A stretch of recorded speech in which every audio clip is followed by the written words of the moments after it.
Okay, hopefully everyone can see that okay. Yeah, okay.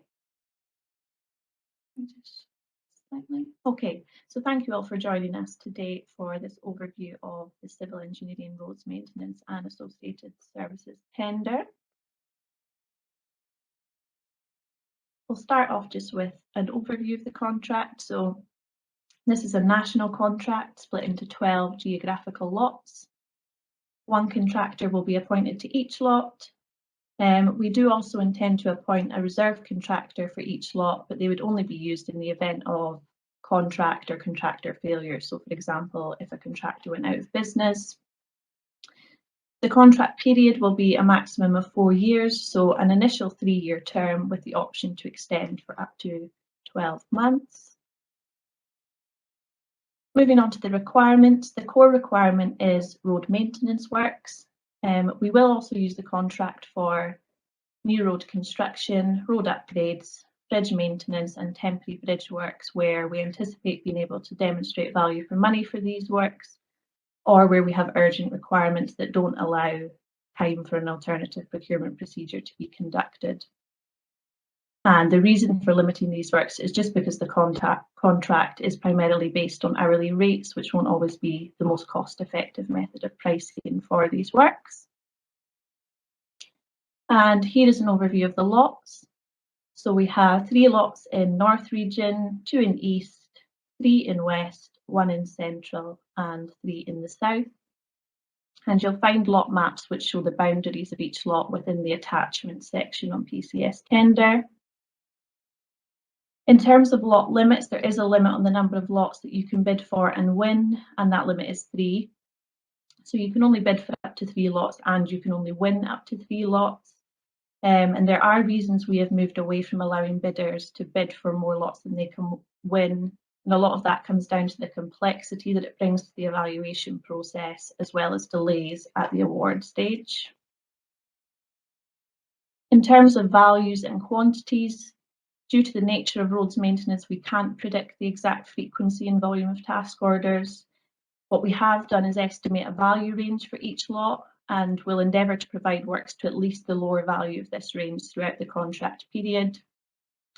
So something quite important to note when completing your tender is that within the pricing schedule, we've assigned quantities to price lines to act as weightings only. So the quantities are not actual anticipated quantities for the works, and your total price is not therefore expected to reflect the lot value that we've estimated. Moving on to sustainability. So as you might guess, it's a topic that's increasingly high on our agenda as a public sector organisation. And some of the requirements for this contract are that we have minimum engine requirements for excavators and dumpers. So these must have an engine class of stage 4 or higher, and road going heavy goods vehicles, which must have an engine class of Euro 5 or higher. We've also introduced emissions reporting, which in the first year of the contract will be used to establish a base year, so a point against which future data can be compared. And then at the end of year 1, we'll assess if we can introduce any reductions targets for future years of the contract. It's also a mandatory requirement of the contract that all workers engaged in delivery of the service are paid at least the real living wage.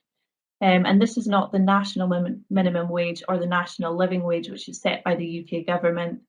It's a voluntary wage rate of pay that's calculated annually, and you can find a link to the Real Living Wage website within our scope document. And I did check this morning, I think the new rate's just been announced today at £10.90. Okay, moving on to community benefits. These are also a mandatory part of the contract. And for each lot you're awarded, you're required to deliver a targeted recruitment and training initiative. So that's 1 per lot. The initiative shall be either an apprenticeship, trainee job opportunity, or a job opportunity that involves engagement in a training programme for someone that is unemployed or a young person that's not in employment, education or training, or something that's equivalent to that. Okay, I'm just going to do a very quick run through of the 3 different envelopes that you're required to complete on Pcs tender.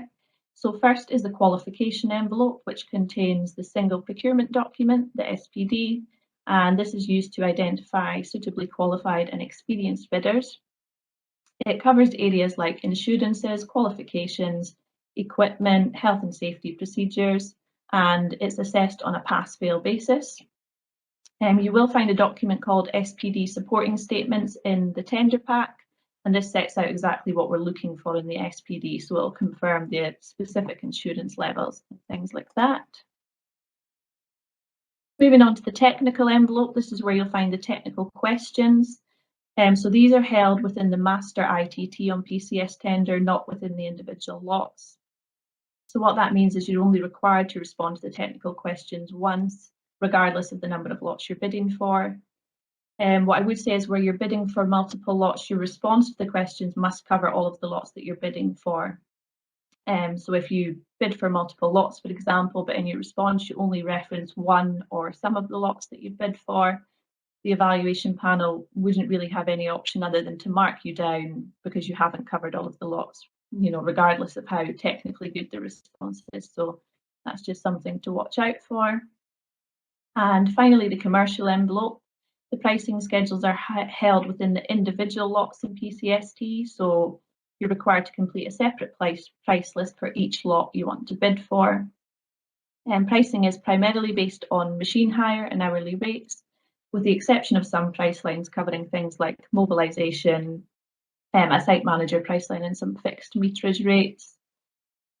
Please ensure that the prices you submit are all inclusive, so ensure that they cover for all employees, equipment, fuel, etc. And pricing is fixed for the first 12 months, with any annual change thereafter being in line with CPI. Okay, so this is our estimated timeline. So I suppose the key dates are the deadline for questions through PCS tender, which is the 10th of October, and then the deadline for the tender return being the 19th of October. We'd hope to have pre-commencement meetings at the beginning of January and a contract go live date of 1st of February. Okay, and that's all from me. So I'm going to pass over to Claire. Time to attend. We are going to have an overview of post-award contract requirements. We'll just move forward.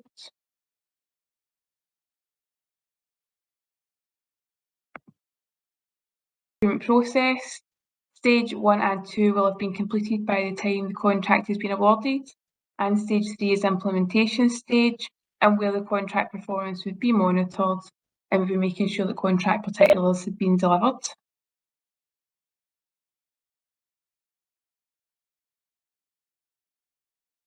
So what is it that FLS are looking to achieve? So there's a few things that are our priorities.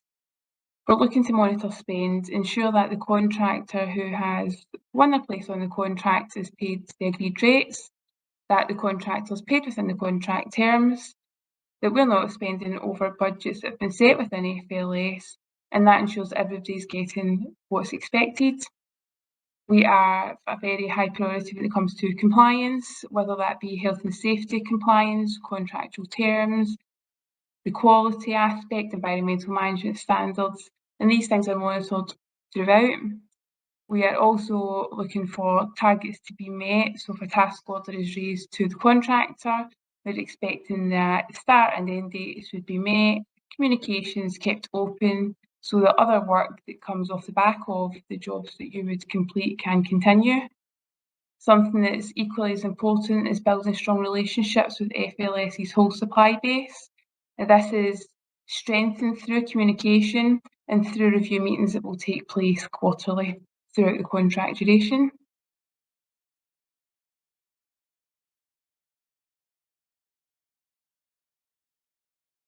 So the next slide should show you two sets of points of contact that you will become familiar with as a contractor. We have the contract delivery team and the contract officer who sits within the procurement team. The contract delivery team are the subject matter experts and the supplier's main point of contact. They're very familiar with the specification and your bidding response, and they monitor the contract outputs day to day, and are able to monitor compliance, record exactly what's going on, and any health and safety implications. The contract officer sits in the procurement team, and they have a different role. They are the internal contract holder.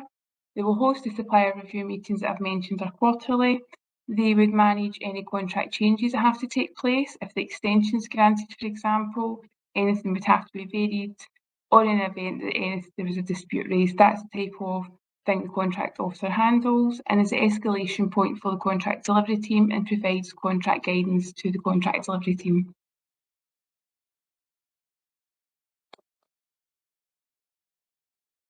Okay, so once we're at the stage that the contract has been awarded, we're moving on to implementation stage, where meetings have to take place to make sure everybody's clear on what's required.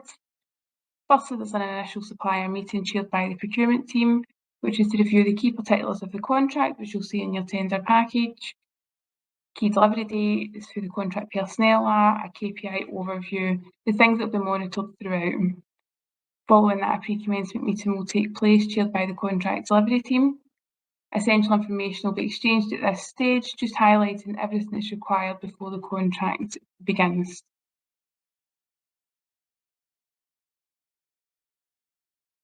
The last slide should show you a monitoring management aspect of what's required. FLS will keep a clear record of any communication, anything that's achieved, and health and safety environmental information, basically all the contract activity that's taken place. This is then fed into the supplier review meetings, as well as any positive feedback, anything else that has to be discussed is drawn into those supplier review meetings so that that can be discussed, strengthening relationships and making sure communication is clear. Within the supplier review meetings, we're looking to make sure that the KPIs set out in your tender package that become contractual are achieved, community benefits are delivered, insurance thresholds are maintained.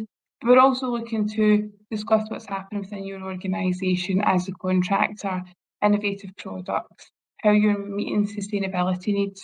And it's also an opportunity for you to say to FLS what performance issues you're having potentially with us. How can we make things easier for you to deliver the particulars of the contract? You will see in the tender package as well, management information is required to be delivered by you to the contract delivery team periodically, but that's all explained within the tender package.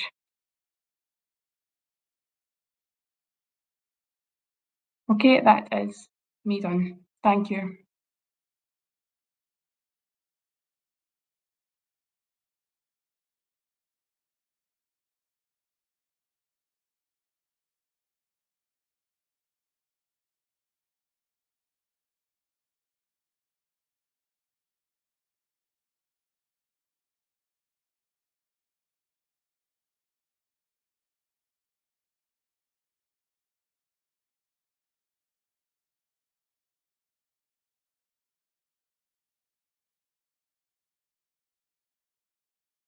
Find today's agenda. So I'm going to kick off this presentation by looking at Public Contract Scotland, otherwise known as or shortened to Pcs. After that, I'm going to speak about how you can register on Pcs, taking you through the simple steps involved in the process. I will then discuss the range of different functions or things that Pcs can do for you. Some of them you might be aware of already, some of them might be a surprise. And following this, I'm going to discuss a related website known as Pcs Tender or Pcst, which is the tendering portal that FLS will be using for the administration of this particular tender. And then at two different points during the presentation, I'm also going to do a brief live demonstration of both Pcs and Pcst. I'm then going to finish the session by providing further tips for the tendering process, including tips on bid writing, pricing your bid, community benefits, as well as collaborative bidding. And just as a reminder, before we get started, there is going to be time for questions, as Fran said, at the end of today's session, but you can ask them throughout using that Q&A function. So what is Public Contract Scotland? You may have heard of it many times, but you weren't too sure about it, or you had a vague idea, or you might have no idea at all, because it's not something that you would typically get involved in. Public Contract Scotland, or PCS, is the national default advertising online portal for all contract opportunities which are published by Scottish public bodies. And one thing that's very helpful that you can do on Pcas is that you can set up alerts on the website notifying you when relevant tender opportunities are published. Pcas is key to enabling the Scottish public sector achieve best value for money when tendering by exposing the majority of contract opportunities to an open and transparent competitive process. And it encourages economic growth through developing a competitive market environment where suppliers have easy access and information on business opportunities with the Scottish public sector. And to find Public Contract Scotland, simply visit www.publiccontractscotland.gov.uk. Alternatively, if you're like me, and you'll probably just be using a search engine a lot of the time, so just type in Public Contract Scotland and no doubt it will probably be one of the top links. And the registration process for Pcas is designed to be very simple and very quick. So to register on Pcas, you must first visit the Pcas homepage, and you'll find that by typing in the website the website address that I just gave you, which for the avoidance of doubt is publiccontractscotland.gov.uk. And at any point on the website, if you click the Pcas logo on the top left-hand corner there, you'll be directed back to the homepage, and you'll see on this slide that I've highlighted how you can find the registration form. So there's two different links. There's one link highlighted to the left there, which is free registration as a supplier or buyer. And just under the top right hand corner, you'll see another registration link there too, next to login. So this is the registration page for Pcas titled Supplier Registration, as you can see. The first part of the page titled User Information is asking for very basic information like your name and your phone number, which could either be your personal business number or the main phone number for your organization. The second part of the page, organizational details, will be asking things like your job title, organization name, and address, which would typically be the registered address of your business. You'll also be asked for what's called a NUTS code, which is just a particular region, a code for like the region in which you operate. And to find the Scottish regions, you just need to scroll down near towards the end. And then on the registration page, you'll be asked to confirm whether you are a third sector organisation, such as a charity.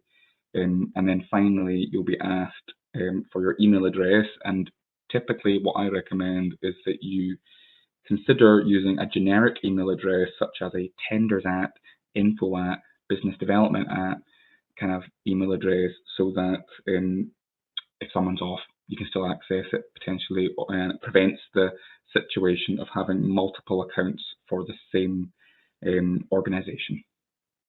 And then once you've filled out all these details, you'll be asked to confirm and then submit at the bottom of the page. So once you've completed your initial registration, I'd also recommend setting up what's called an alert profile. So I mentioned previously there that one of the key features of Pcas is that it will alert you to contracts being published. And this only happens if you set up an alert profile, which filters through all the different opportunities being published and then alerts you to them.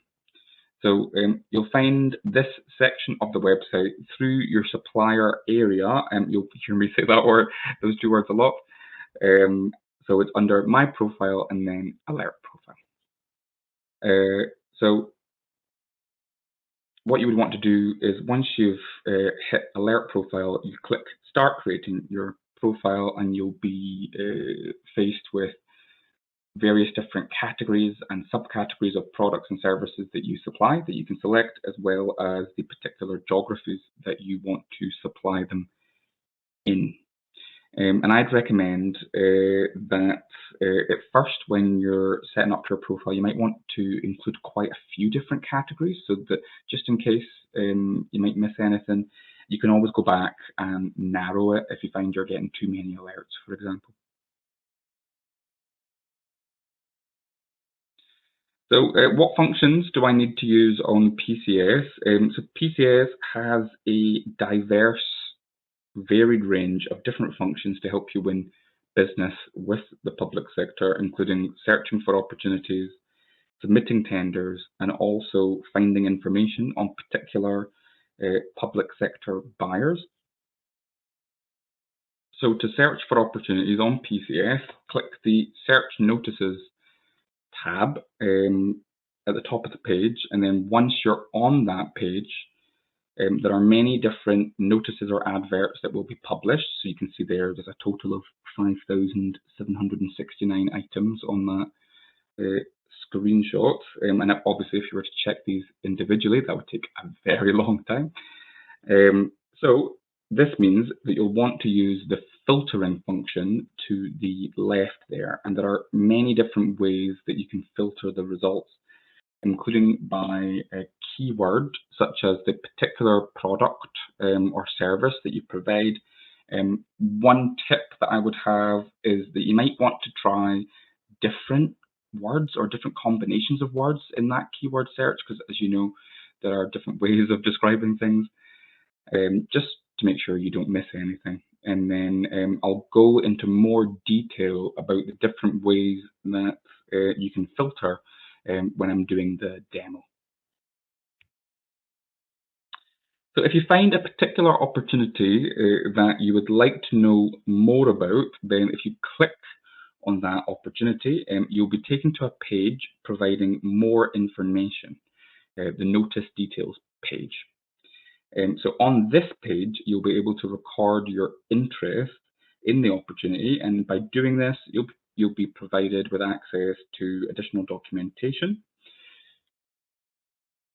And once you've registered your interest in one or multiple contracts, you can find the opportunities that you've registered an interest in, again, quickly through a page on Pcas called the Interest List. And you'll find this on the suppliers area once you've registered and logged into Pcas. And you'll see there that there's a distinction between current and expired notices. So as you would imagine, an expired notice means that the deadline is passed and it's no longer a live contract opportunity. So if you click on a particular contract that you've expressed an interest in, you'll be taken to the Notice Details page, and that's where you can download information such as the tender documentation, specification of requirements. You can download the documents individually or in a zip. And it's also one of the ways that you can access what's called the Pcas postbox, which you'll see the arrow on the right-hand side is pointing to. The Pcas postbox is how you submit a tender on Pcas. That is when the buyer is not using Pcst to carry out the tender process. And it was where you upload your completed documentation for evaluation by buyers once you're happy with the bid. And you'll see on this slide a screenshot of what the Pcas postbox page looks like. And I mentioned that you can access the Pcas postbox in two different ways, through the Notice Details page, but also through the supplier area. On Pcas, you can find information about specific public sector buyers such as FLS, but also Scottish Government, other central government bodies, local authorities, NHS boards, further and higher education institutions. So just like with searching for opportunities, you can filter results by searching for particular keywords. So for example, if I was to type in Glasgow, I would find any public body which perhaps had an address in Glasgow or had Glasgow in its name.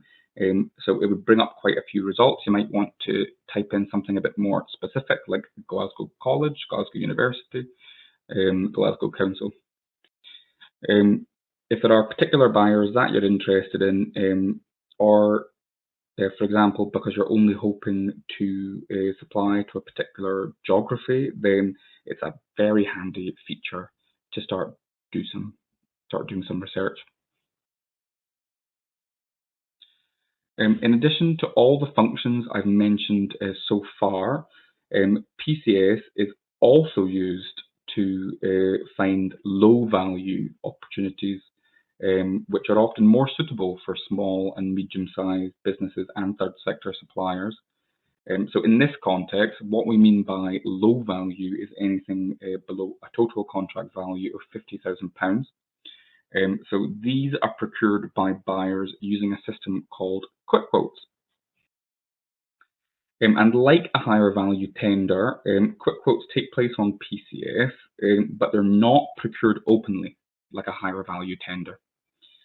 Buyers will search for suppliers then to invite you to quote for the contract, and to be invited for a quick quote by a buyer, you must first complete an additional section of Pcs called the Supplier Finder Profile. Quick quotes are also used by buyers if you've been successful getting on to a framework in order to conduct what's called a mini competition, which is an additional tender exercise for framework suppliers. And it's worth noting that just having a supplier finder profile doesn't mean you will necessarily get invited to a quick quote. Just get out there and engage with buyers and make yourself known, raise your profile. That's the way that you'll be more likely to be invited to quote. And one great way of doing this is to attend the various Meet the Buyer events, which SDP holds every year. And you'll also find buyers' general contact details on the Pcs buyer profiles that I mentioned. An SDP runs a specific webinar on quick quotes, so sign up if you'd like to know more. And on this slide, you'll see how you can access your supplier finder profile. So first click supplier area, and then under my profile, you'll see supplier finder profile.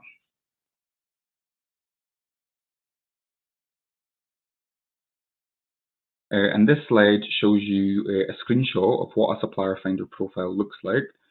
So you can enter separate contact details than to your general account. So for example, if you have a sales department, that might be the type of contact details that you'd want to enter. And you'll then fill out which local authorities that you're interested in supplying.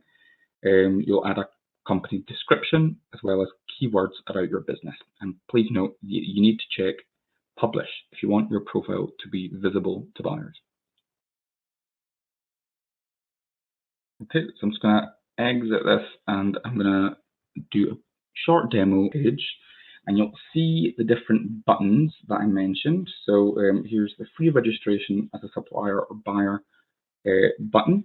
So if I click that and then click register as a supplier, this is the supplier registration page that I spoke about. So user information, the organizational details, the NUTS code, and just to show you, I mean, it's like just general regions, and the Scottish regions are found towards the end here. Third sector, if you are a third sector organisation, you can check this box and then emails, submit. And from what I've shown you, you'll see that it is a very simple process and it takes you no time at all. So what I'll do now is I'm going to register. So I'm going to log in and then show you some of the features. So the first one I'm going to show you is the email alerts. So you'll see that I've been taken automatically to the supplier profile, the supplier area when I've logged in, and then under my profile to get to the alert profile, just click here. Okay, and then I click Start Creating Your Profile, and then so you can either search categories that you can supply, or you can browse. So you'll see that there's various different like high-level categories, but for quite a lot of them, you can click to get more specific subcategories, and often you can keep clicking to get more and more specific. And then once you're happy with your category selections, you click Save, and then Continue. And then you can add the geographic locations that you're interested in supplying. And one thing to note is a difference here because it's quite broad regions.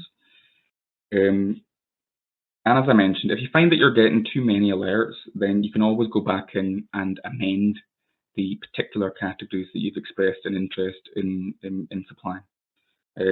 Equally, if you find that you're not getting enough, you might want to broaden them out.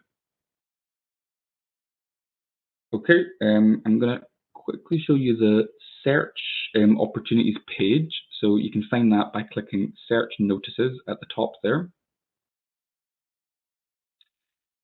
And then you'll see the various different filtering options that I spoke about.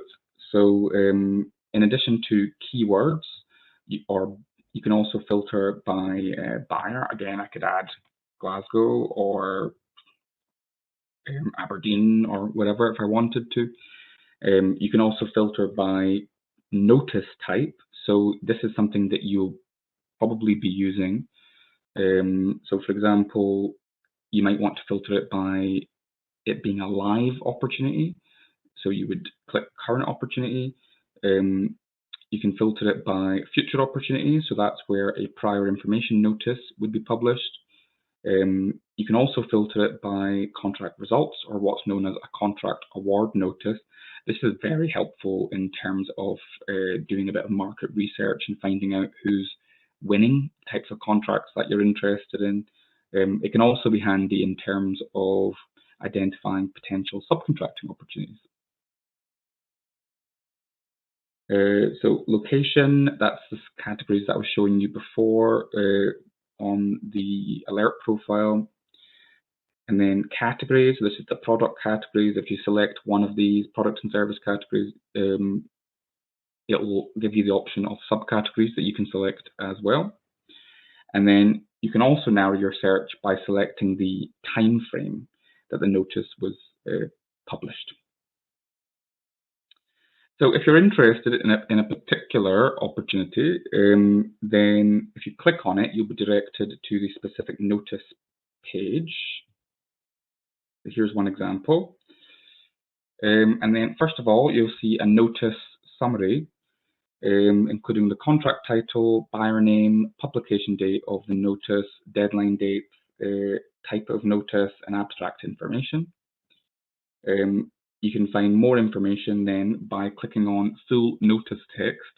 This is a standard format, and additional information would include address of the buyer and contact details, whether or not the contract is divided into lots, further details describing the services or products to be supplied, information about the award criteria or how the tenders will be assessed, the duration of the contract, and sometimes you'll also find the value of the contract. And then on this page, you would usually be able to record your interest, as I previously mentioned, which means that you can access the contract documentation. In this particular situation, just like with this contract with FLS, you can see that the buyer, in this case it's the NHS, is using another related website, Pcst, to carry out the tendering exercise. And I'll be speaking about Pcst shortly and what that means. So to find contracts that you've expressed an interest in the past, you go back to suppliers area and then you click interest list.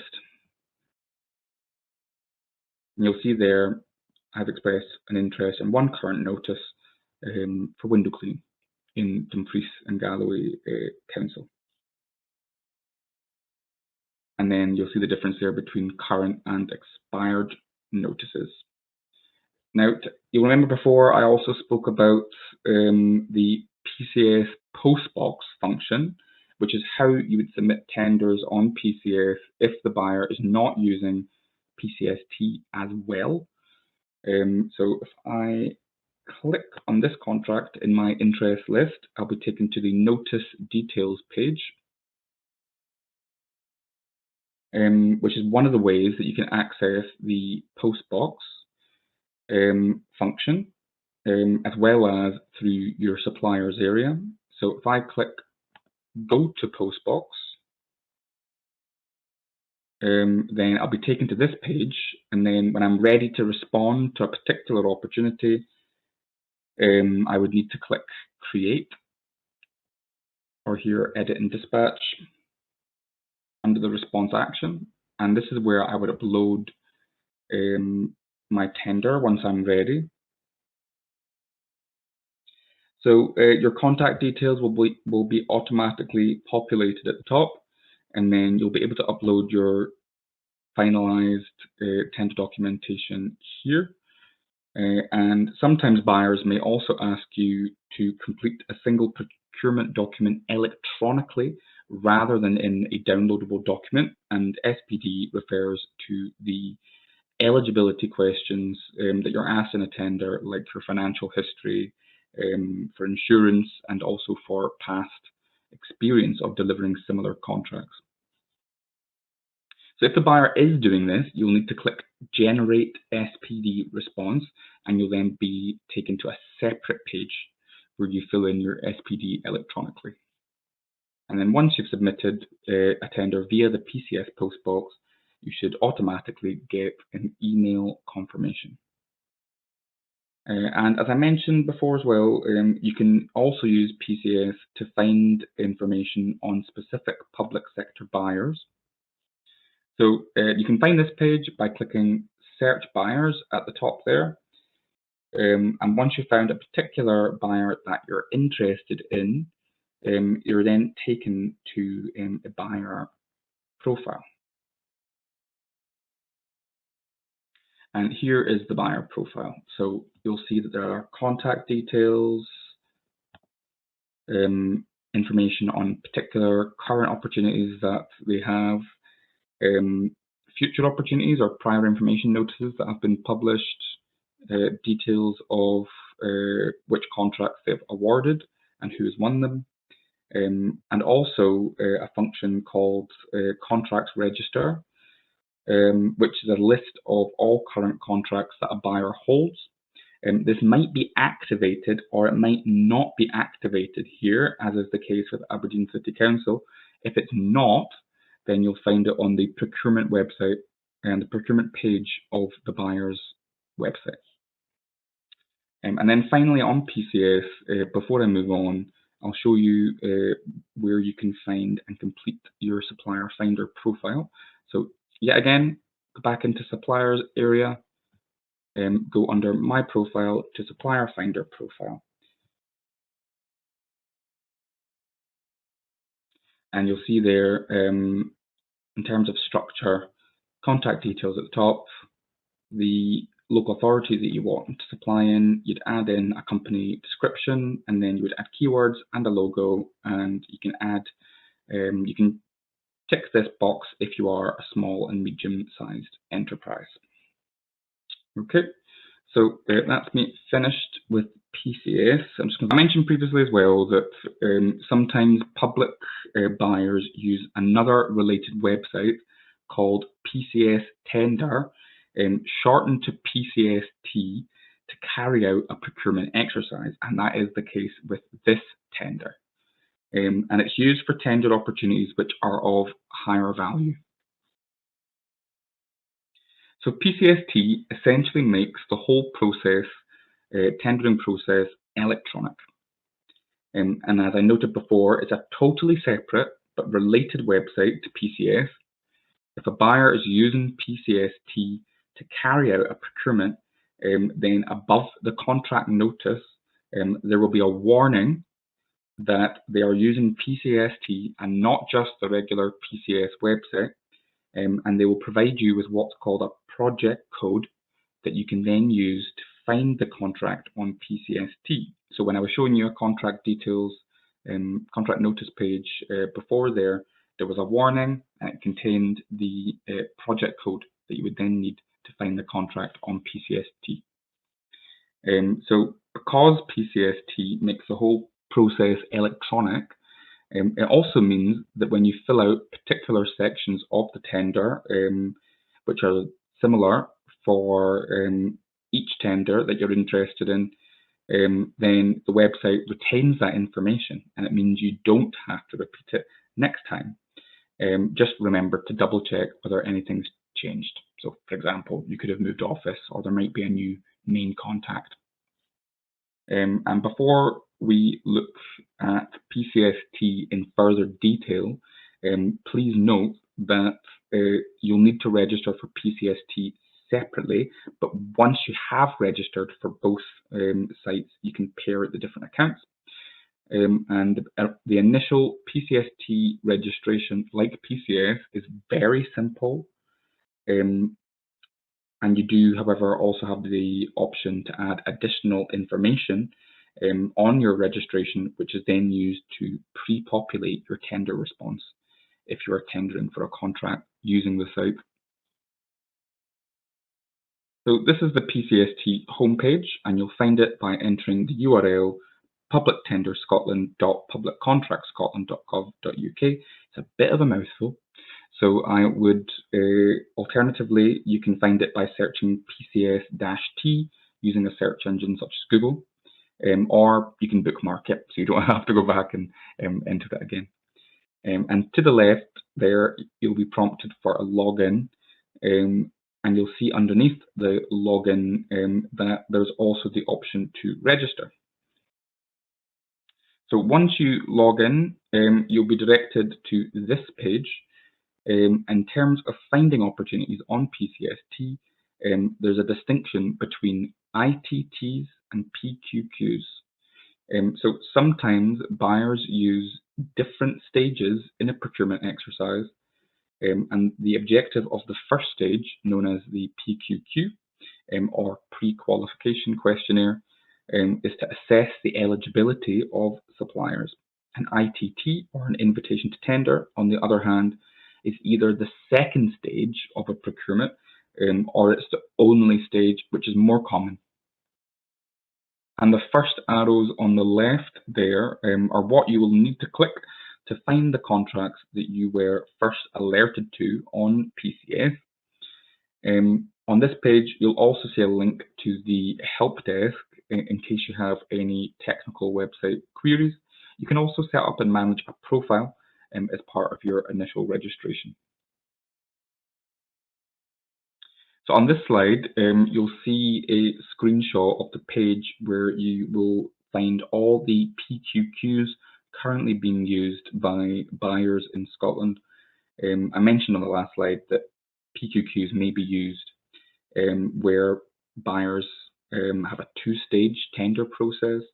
It's worth noting that they are sometimes used for dynamic purchasing systems, which are a form of rolling framework contract. And to find a specific PQQ, you can filter the results using the filtering option just above the list there. And the easiest way to do this is by using the project code for the opportunity, which you will find above the contract notice page on Pcas. And once you've found the particular opportunity that you're looking for, you can click on it and express an interest. Once you've done that, it will be moved to My PQQs, and you'll see that the arrow on the top left there is pointing to it. And this slide shows the page where you will find all the current ITTs on Pcas tender, and it's much more likely that you'd be using this page than the PQQ page. And the format of it is much the same as for PQQs. And this is what you'll see when you click on a contract that you've found. So you'll be able to express an interest just like you can on Pcas. And on the expressing an interest page, you'll see the title of the contract at the top there, as well as information on the deadline. And the express an interest button is in green and the arrow is pointing to it there. To submit a tender on Pcst, assuming that you've already expressed an interest, you need to go to My PQQs or My ITTs, and once you've found the contract that you've expressed an interest in, click on it, and you can then access the tender submission page. And this slide shows a screenshot of what the tender submission page on Pcst looks like. And it's worth highlighting first that the buyer, so the buyer attachments tab, and that's where you'll find the tender documentation that you can download and read. However, sometimes buyers also attach documents to individual questions, so just watch out for that. And the second arrow is pointing to My Response, which is the electronic form, the tender response form to be completed. And then just above buyer attachments, you'll see messages, and that's the option where the clarification questions can be posted to buyers, or that you can check out the other clarification messages other suppliers have posted. This slide shows a screenshot of the electronic response form on Pcst. The response form, as FLS were talking about earlier, is downloaded into different parts, such as the qualification response, technical response, and commercial response. The qualification response is an electronic version of the single procurement document, which is used to assess eligibility. Technical response is also known as the quality section of your tender, so how you will deliver the contract requirements. And commercial response is the pricing section. Although a lot of what you'll need to do will be built into the electronic form, which is why Pcst can be very handy and easier to use, you do at times have to upload additional completed attachments to the form. And one thing worth noting is that, which is very helpful, is that Pcst will also highlight which fields on the form are mandatory with a red star. So once you've filled in the various different sections, it will alert, and you're ready to submit, it will alert you if you've missed anything out. And then finally, you'll see an arrow pointing at Create Response in the top right-hand corner there. And that's what you would need to click if once you're ready to start editing the response form. And as I mentioned briefly there, on both PCS and Pcst, you can ask clarification questions if you've got any questions about the tender. You'll often have a specific deadline to do this, not always, but usually, and that would typically be around a week or so before the actual tender deadline, and that's just to give buyers enough time to respond to you. And it's worth noting that the answers to your questions will be visible to all organisations that have expressed an interest in the tender, and that is to make the process as fair and transparent as possible. And the other bidders, however, will not find out who asked the question, so just make sure not to add your name or organisation name in the question itself. So don't be shy about asking questions, ask and get the clarity you need. So I'm now going to do a second demonstration, this time of Pcst. So this is the Pcst homepage. So I'll now log in, and you'll see the two options that I spoke about, which are PQQs and ITTs. So I'll click ITTs.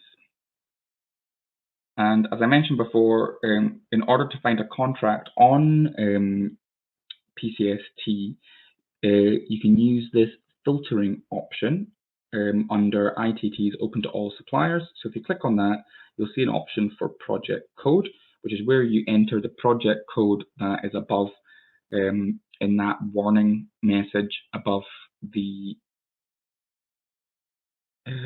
contract notice page on Pcs. So you'd enter that here, and then hopefully you would find the particular contract that you're interested in. And once you've expressed an interest in that, it is moved to My ITTs. And then you'll find a contract that you've expressed an interest in. So if I click on one of these, I'm just going to click on a random contract here. Right, there we go, express an interest. So if I go back and then to my ITTs, if I click on that, this is the response page that I mentioned. So if I go to buyer attachments, you'll see there's various different attachments that I can download. You can download these all together in a zip, or you can download them individually. My response, that's the qualification and technical and commercial response that I spoke about before. And then under messages, these are the clarification. This is how you can ask clarification questions. So you would click create a message if you wanted to post a message, but you can also click received messages. So that would be both the messages that you yourself have posted and the messages which other suppliers will have asked, and they have to then get posted for everyone to see. Okay, so I'm now going to go back to my slides again.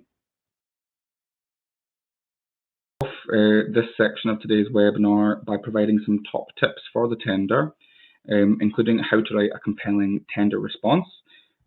So to win bids in the public sector, you need to be able to write to a high enough standard, explaining how you're going to deliver the contract and why you are best placed to do it, more so than your competitors.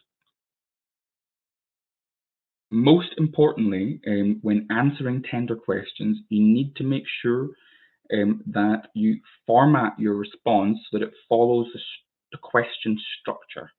So you can use the question structure to break your response down into separate subheadings. And it's also often recommended that you use similar language that the public buyer is using, and have a think about making the subheadings engaging and interesting and not just factual. So you'll see listed on this slide some more specific tips about writing your bid. So for example, keep sentences simple, 2 lines max. It's quite difficult reading long sentences. Vary the sentence length to change up the tempo. Have a think about what some of your what you're writing is a cliche, whether what you're writing is a cliche. So we are the best roads maintenance company in the UK. we're the UK's favourite roads maintenance company. That's a cliche. I wouldn't add that personally.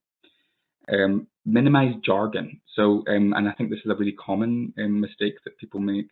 Even though the language that you are using is familiar to you, it might not be familiar to the buyer that's reading your tender response.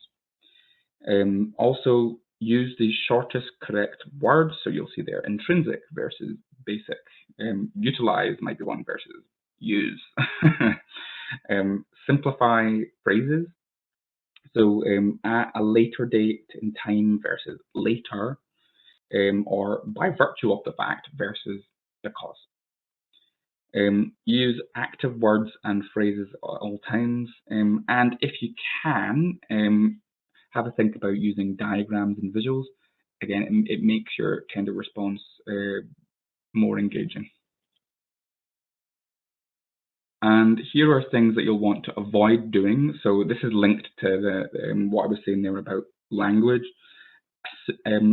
Avoid or don't assume that the buyer knows you already and knows your industry or the product or service that you supply.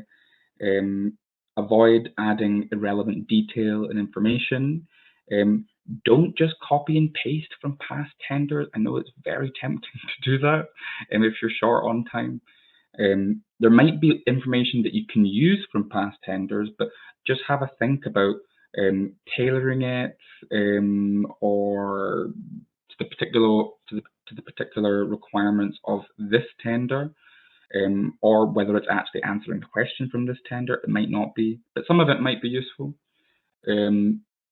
You should also avoid missing out parts of the response. So if there's 3 different elements of a tender question, but you're only addressing 2 of them, or you're addressing 2 of them and then have 1 sentence at the end for the 3rd response, you're basically missing out that part of the response. And then when you're describing the features of your product or service, also have a think about what the benefits to the buyer of those features are. And you should avoid talking about yourself all the time. That's one that's quite common. It's not all about you as a business, it's what you can do for the buyer. And in terms of pricing, so make sure that you look at this early on in the process. If anything's not clear, ask a clarification question. The amount of information that you have to provide in terms of pricing can be quite varied depending on the tender. And then just make sure that not to contradict anything that you've written in the bid itself. And if you need any particular advice or help to get it right. And it's also important to note that FLS, as they mentioned, will be using community benefit clauses within this tender. If you're not familiar with community benefits, they are a key element of the Procurement Reform Act. And they are defined in the Procurement Reform Act as a contractual requirement imposed by a public body relating to training and recruitment, availability of subcontracting opportunities to SMEs and third sector bodies, or more generally requirements which are intended to improve the economic, social or environmental well-being of the area in which the public body operates. And it's important to note that community benefit requirements are additional to the contract requirements. And they're one of the main ways that public bodies can carry out the sustainable procurement duty. So there are 2 main categories of community benefits, and FLS have mentioned that one of these will be mandatory for this tender. So targeted recruitment and training, for example, jobs and training, work experience, apprenticeships, working with local training providers to identify skills gaps. And you'll see listed below that there are lots of other examples of community benefits as well, such as mentoring local businesses, sponsoring local organizations, community enhancement initiatives, like outreach and education opportunities to schools, such as like talks in schools or industry days. And finally, something that you may wish to consider when tendering for this contract is whether or not to work in partnership with other organizations in order to maximize your chances of success. So in this slide, you'll see there are many different variations of how you can collaborate to tender. And they usually involve formal or legal arrangements agreed between the partner organizations. So firstly, managing agent. So that's where an organization bids for a contract, and if successful, they will then find subcontractors to deliver the services in their entirety. Managing provider is very similar to managing agent because there is a lead organization. The lead organization, however, also delivers some of the contract and then subcontracts the rest of it to its partner organizations. It might be particularly suitable if the lead organization is perhaps a bit bigger, or it requires to subcontract elements of the contract which are more specialist. And in my experience, it is by far the most common consortium model, and one which can be developed and implemented quicker, usually if you don't have so much time. That might be in this particular scenario because the contract is already live. Joint venture, this is where groups of organisations come together to establish a new jointly owned legal body to bid for and deliver a contract. One of the main types of this is called a consortium cooperative, and that enshrines equal ownership and control no matter the size of the partner organisations. And then an informal consortium. So the strict definition of a consortium in procurement is where a group of organisations bid for a contract, but there is no lead organisation and no new legal entity is formed. So I'm referring to this as an informal consortium because there is no legal relationship between the partners. And if successful, each partner will then hold a separate contract with the buyer. And finally, it's worth noting that in any of the above scenarios, you might end up being jointly and severally liable as partners if this is requested by the buying organisation as an additional security where one of the partners fails or perhaps goes into administration. Okay, so that's all from me.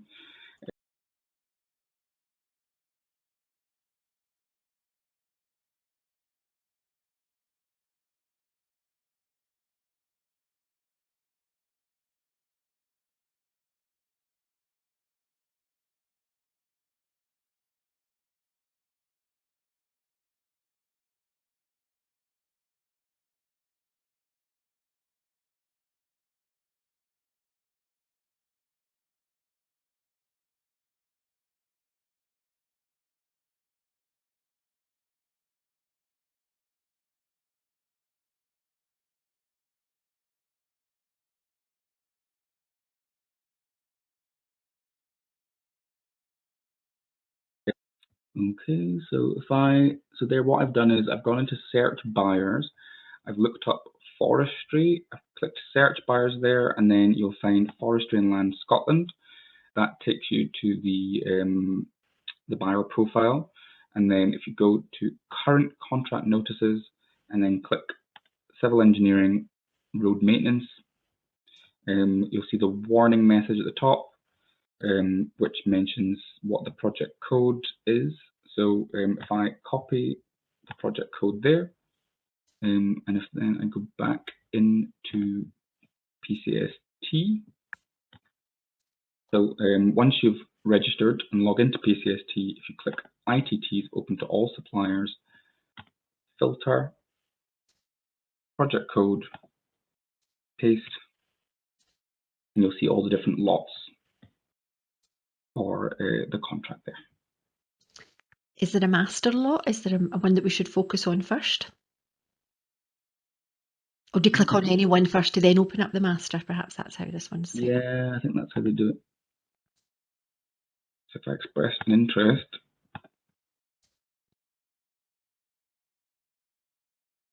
and go back to my ITTs, it takes me to the master lot there and the particular lot that I've expressed an interest in.